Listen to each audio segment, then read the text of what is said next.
ফোনটা বাজে। মা কলিং। তুমি সাইলেন্ট করে রাখো, এখন কথা বলার সময় না। হ্যাঁ ঠিক আছে।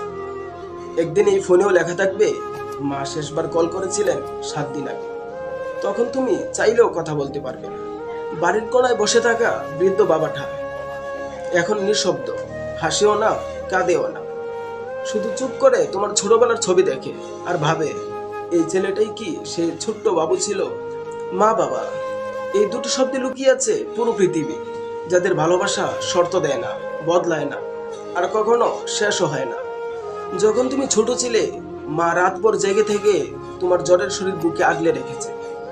বাবা নিজের পছন্দের জামাটি না কিনে তোমার স্কুলের ফি জমা দিয়েছে। আজ তুমি বড় হয়ে গেছো, ব্যস্ত হয়ে গেছো, অথচ মা এখনো তোমার অপেক্ষায় থাকে। ছেলেটা আসবে, খেয়ে যাবে। বাবা হয়তো বারবার ফোন করে, কিন্তু তুমি বলো, বাবা এখন সময় নাই, পরে কথা বলবো। যে মানুষগুলো আমাদের জন্য পুরোটা জীবন উৎসর্গ করে দিয়েছে, আজ আমরা ব্যস্ত হয়ে পড়েছি, আর তারা চুপচাপ তাকিয়ে থাকে। তারা কাঁদে, আমরা দেখি না। তারা ব্যথা পায়, আমরা বুঝি না। তারা ভালোবাসে, আমরা সময় দিই না। একটা পাখির গল্প বলি।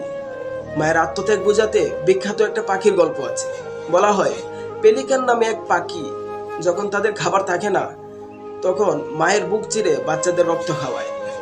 যদিও গল্পটা সত্য নয়, তবুও মায়ের ভালোবাসার সত্য প্রতীক হিসাবে রয়ে গেছে বহু সাহিত্য। জীবনের ব্যস্ততায় মা বাবাকে ভুলে যেও না। তাদের ভালোবাসো, যত্ন করো, কারণ তারা একবার চলে গেলে তুমি চাইলেও তাদের ফিরে পাবে না।